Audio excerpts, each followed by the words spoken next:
ಎಲ್ರಿಗೂ ನಮಸ್ಕಾರ. ನೀವು ನೋಡ್ತಾ ಇದ್ದೀರಾ ಟಿವಿ ವಿಕ್ರಮ. ನಾನು ಮುಮ್ತಾಜ್ ಅಬ್ದುಲ್ ನೆಲ್ಲಡ್ಕ. ನೀವೇನು ಟಿವಿ ವಿಕ್ರಮವನ್ನ ಸಬ್ಸ್ಕ್ರೈಬ್ ಮಾಡದೇ ಇದ್ದಲ್ಲಿ ದಯವಿಟ್ಟು ಈ ಕೂಡಲೇ ಟಿವಿ ವಿಕ್ರಮವನ್ನ ಸಬ್ಸ್ಕ್ರೈಬ್ ಮಾಡಿ. ಹಾಗೆ ನಮ್ಮೆಲ್ಲ ವಿಡಿಯೋಸ್ಗಳನ್ನ ಲೈಕ್ ಮಾಡಿ, ಕಮೆಂಟ್ ಮಾಡಿ, ಹಾಗೆ ಶೇರ್ ಮಾಡಿ.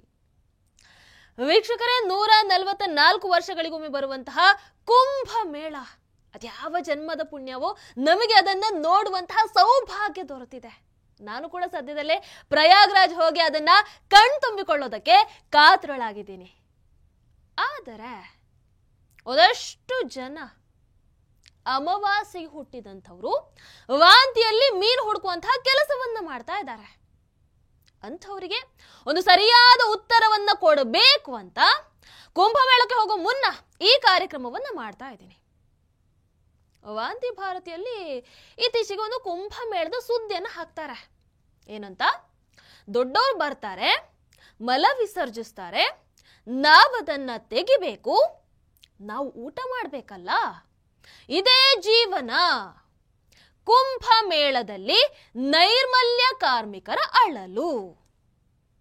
ಹೀಗೆ ಅಮಾವಾಸ್ಯೆಗೆ ಹುಟ್ಟಿದಂತಹ ವ್ಯಕ್ತಿ ಒಂದು ಸುದ್ದಿಯನ್ನ ತಮ್ಮ ವಾರ್ತಾ ಭಾರತಿಯಲ್ಲಿ ಪ್ರಕಟ ಮಾಡ್ತಾರೆ. ಸೊ ಇದಕ್ಕೆ ಒಂದಷ್ಟು ಜನ ಕಾಮೆಂಟ್ಸ್ ಹಾಕಿದ್ದಾರೆ. ಸೊ ಏನ್ ಕಾಮೆಂಟ್ಸ್ ಹಾಕಿದ್ದಾರೆ ನೋಡ್ತೀನಿ. ಒಂದಷ್ಟು ಕಾಮೆಂಟ್ಸ್ ಅನ್ನ ನಾನು ನೋಡಿದ್ದೀನಿ, ಅದನ್ನ ನಿಮಗೆ ಹೇಳ್ತೀನಿ. ಅದಕ್ಕೆ ರಿಪ್ಲೈ ಅನ್ನು ಕೂಡ ಕೊಡ್ತೀನಿ ನಾನು. ಸೇವ್ ನೇಷನ್ ಅನ್ನುವಂತಹ ಒಂದು ಫೇಕ್ ಅಕೌಂಟಿನ ವ್ಯಕ್ತಿ ಒಂದು ಕಾಮೆಂಟ್ ಅನ್ನ ಮಾಡ್ತಾರೆ. ಏನಂತ? ಸಾಧುಗಳ ಮಲವನ್ನ ತೆಗೆಯೋದಕ್ಕೆ ಪುಣ್ಯ ಮಾಡಿರ್ಬೇಕು. ಸಾಧುಗಳ ಮಲವನ್ನ ಮೈ ಮೇಲೆ ಹಚ್ಕೊಂಡ್ರೆ ಎಲ್ಲಾ ಚರ್ಮ ವ್ಯಾಧಿಗಳು ಮಾಯವಾಗತ್ತೆ. ಸಾಧುಗಳ ಮಲವನ್ನ ತಿಂದ್ರೆ ಕಿಡ್ನಿ, ಹೃದಯ, ಲಿವರ್ ತೊಂದರೆ ಬರೋದಿಲ್ಲ. ಕ್ಯಾನ್ಸರ್ ರೋಗಕ್ಕೆ ಸಾಧುಗಳ ಮಲಕ್ಕಿಂತ ಉತ್ತಮ ಔಷಧಿ ಇಲ್ಲ.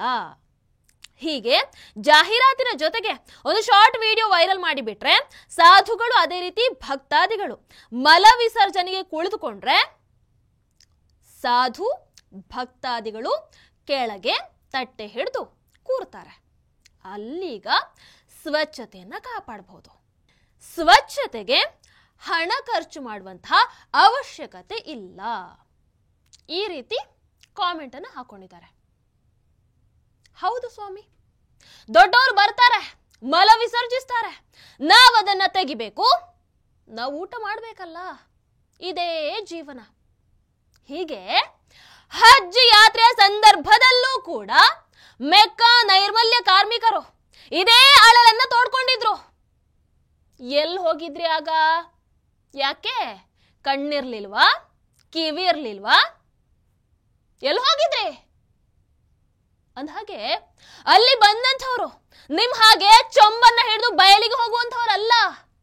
ಯೋಗೀಜಿ ಸರ್ಕಾರ ಕುಂಭ ಮೇಳಕ್ಕೆ ಅಂತ 1.6 ಲಕ್ಷ ಟೆಂಟ್ಗಳು, ಅದೇ ರೀತಿ 1.5 ಲಕ್ಷ ಶೌಚಾಲಯದ ವ್ಯವಸ್ಥೆಯನ್ನ ಮಾಡಿದೆ.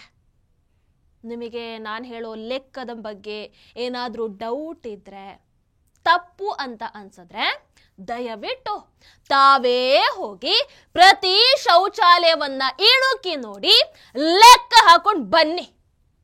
ಬಯಲು ಮುಕ್ತ ಶೌಚಾಲಯ, ಸ್ವಚ್ಛತಾ ಅಭಿಯಾನ ಇವೆಲ್ಲವನ್ನ ಮಾಡಿದವರಿಗೆ ನೀವು ಸ್ವಚ್ಛತೆಯ ಪಾಠವನ್ನ ಮಾಡೋದಕ್ಕೆ ಹೊರಟಿದ್ದೀರಾ. ಎಕ್ಸ್ಕ್ಯೂಸ್ ಮೀ, ಇಡೀ ಕುಂಭಮೇಳದಲ್ಲಿ ಪ್ಲಾಸ್ಟಿಕ್ ಅನ್ನೇ ಬ್ಯಾನ್ ಮಾಡಲಾಗಿದೆ. ಗೊತ್ತಿದೆಯಾ ನಿಮಗೆ? ಫಸ್ಟ್ ವಿಚಾರ ಏನಿದೆ, ಸತ್ಯ ಏನಿದೆ ಅನ್ನುವಂಥದ್ದನ್ನ ತಿಳ್ಕೊಂಡು ಆಮೇಲೆ ಮಾತಾಡೋಕೆ ಬನ್ನಿ. ಅರ್ಥ ಆಯ್ತಲ್ವಾ? ಇನ್ನೊಬ್ಬ ವ್ಯಕ್ತಿ ಏನು ಮಹೇಶ್ ಕೋಗಿಲು ಅಂತ, ಇದು ಕೋಗಿಲೆ ಅಲ್ಲ, ಕಾಗೆ ಅಂತ ಅನ್ಸತ್ತೆ. ಅದೇ ಕಾ ಕಾ ಕಾ ಅಂತ ಹಳೆಯ ರಾಗವನ್ನೇ ಕೂಗೋದಕ್ಕೆ ಶುರು ಮಾಡಿದೆ. ಜನರಿಗೆ ಇನ್ನೂ ಸಹ ಅರ್ಥವಾಗಲಿಲ್ಲ. 5,500 ಕೋಟಿ ಸರ್ಕಾರಿ ಶಾಲೆ, ಕಾಲೇಜು, ಸಾರ್ವಜನಿಕ ಆಸ್ಪತ್ರೆಗಳಿಗಾಗಿ ಹಣವನ್ನ ಖರ್ಚು ಮಾಡುತ್ತಿದ್ದಾರೆ. ಒಂದು ಒಳ್ಳೆಯ ಕೆಲಸವಾಗುತ್ತಿತ್ತು. ಸ್ವಲ್ಪ ಸ್ಪೆಲ್ಲಿಂಗ್ ಮಿಸ್ಟೇಕ್ ಇದೆ, ನಂದಲ್ಲ ಅವ್ರದ್ದು. ಒಂಚೂರು ನೀವೇ ಅರ್ಥ ಮಾಡ್ಕೊಳ್ಳಿ ಆಯ್ತಾ? ತಲೆ ಕೆಟ್ಟಿರೋ ರಾಜಕಾರಣಿಗಳು ತಮ್ಮ ರಾಜಕೀಯದ ಬೇಳೆಯನ್ನ ಬೇಯಿಸಿಕೊಳ್ಳಲು ಧರ್ಮಗಳ ಹೆಸರಲ್ಲಿ ಜನರನ್ನ ಅಂಧಕಾರಕ್ಕೆ ದುಡುತ್ತಿದ್ದಾರೆ. ಈ ಸ್ನಾನದಿಂದ ರೋಗ ರುಜಿನಗಳು ಬರೋದೇ ಹೊರತು ಶಿಕ್ಷಣ, ಜ್ಞಾನ, ಸಮಾಜದಲ್ಲಿ ಒಂದೊಳ್ಳೆಯ ಸ್ಥಾನಮಾನಗಳು ದೊರಕುವುದಿಲ್ಲ. ಸಂಪೂರ್ಣವಾಗಿ ವ್ಯರ್ಥದ ಖರ್ಚು.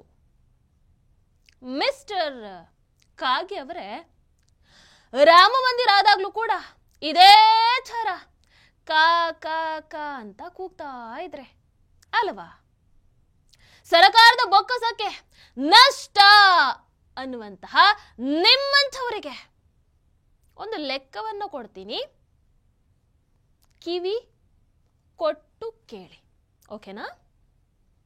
ಯೋಗಿ ಸರ್ಕಾರ ಮಹಾಕುಂಭ ಮೇಳಕ್ಕೆ ಮಾಡಿರುವಂತಹ ಖರ್ಚು ಸುಮಾರು 8,000 ಕೋಟಿ ರೂಪಾಯಿ.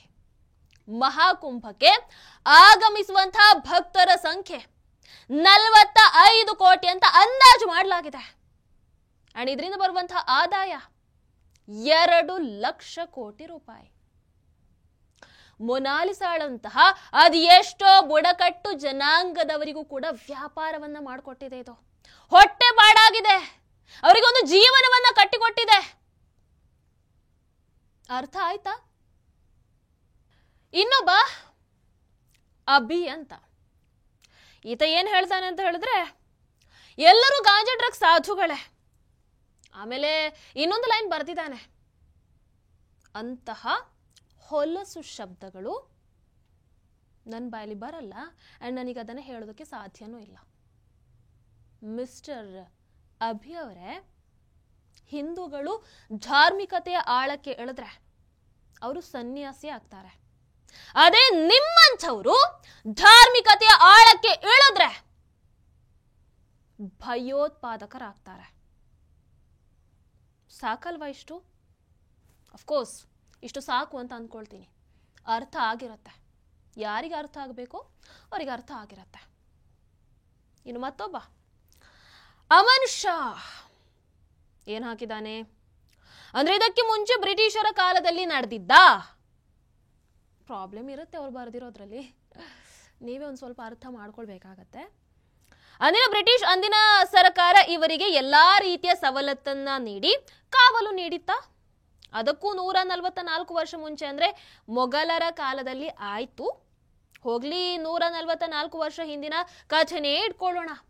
ಒಂದು ವೇಳೆ ಅದು ಹೌದು ಅಂದಾದರೆ ಅಂದಿನ ಜನಸಂಖ್ಯೆಗೆ ಅನುಗುಣವಾಗಿ ಜನ ಸೇರಲೇಬೇಕಿತ್ತಲ್ಲ. ಅಷ್ಟು ಜನ ದೇವರು ದಿಂಡರು ಅಂತ ಸೇರೋ ಬದಲು ಬ್ರಿಟಿಷರ ವಿರುದ್ಧ ನಿಲ್ತಾ ಇದ್ರೆ ಅವತ್ತೇ ಬ್ರಿಟಿಷರನ್ನ ಓಡಿಸಬಹುದಿತ್ತು. ಅಂದ್ರೆ ಇವರಿಗೆ ಆಗಲೂ ಧರ್ಮ ಮುಖ್ಯವಾಗಿತ್ತೇ ವಿನಃ ದೇಶವಲ್ಲ ಅಂತಾಯ್ತು. ಆಗಲೂ ಈ ನಾಗಸಾಧು ಅನ್ನುವರು ಇರಲೇಬೇಕಲ್ಲ. ಬ್ರಿಟಿಷರ ವಿರುದ್ಧ ಇಷ್ಟೊಂದು ಜನ ಡ್ಯಾಶ್ ಬಿಟ್ಟವರು ಹೋಗ್ತಾ ಇದ್ದಾರೆ. ಇವರ ಡ್ಯಾಶ್ ನೋಡಿಯೇ ಬ್ರಿಟಿಷರು ಓಡಿ ಹೋಗ್ತಾ ಇದ್ರು ಅನ್ಸತ್ತೆ. ಜಮೀರ್ ಅಣ್ಣ ಹೇಳಿದ್ದು 100ಕ್ಕೆ 100ರಷ್ಟು ಸತ್ಯ, ಒಪ್ಕೊಂಡೆ ನಾನು. ಅವ್ರ ಕಡೆಯವರು ಅನಕ್ಷರಸ್ತಾರೆ.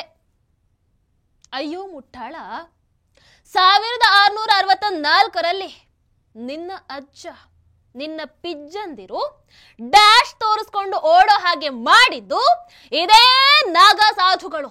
ಒಂದು ಬಾರಿ ಹಿಸ್ಟ್ರಿಯನ್ನ ತೆಗೆದು ನೋಡು ಏನೇನಾಗಿದೆ ಅಂತ. ನಾಗ ಸಾಧುಗಳು ಯಾವತ್ತೂ ಕೂಡ ಯಾರ ತಂಟೆಗೂ ಹೋದಂಥವರಲ್ಲ.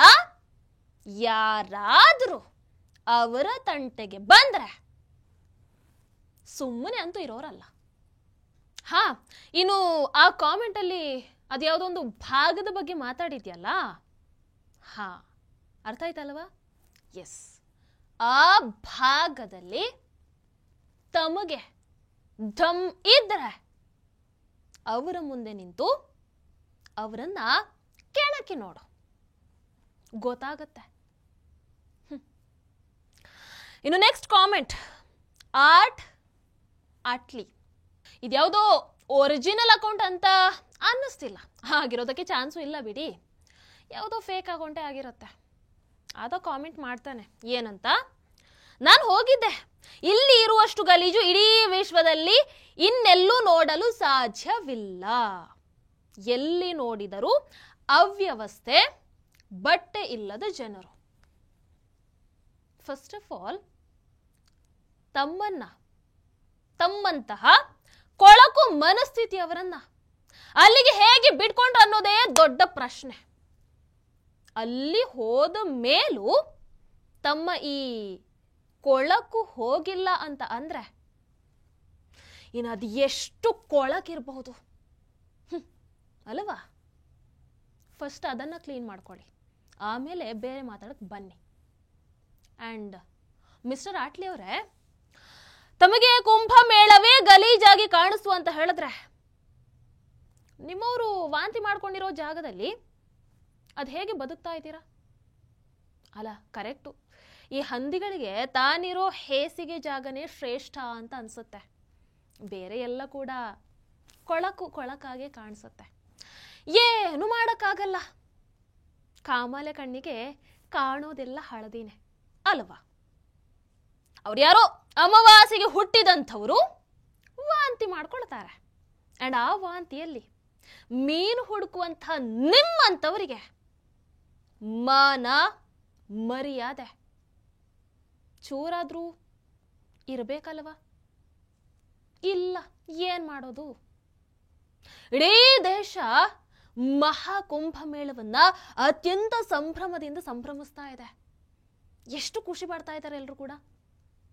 ಅದನ್ನ ನೋಡಿ ಉರ್ಕೊಂಡಂತಹ ನಿಮ್ಮಂತಹ ಅತೃಪ್ತ ಆತ್ಮಗಳು ಪರಚಿಕೊಳ್ತಾ ಇದ್ದೀರಷ್ಟೇ ಅಲ್ವಾ?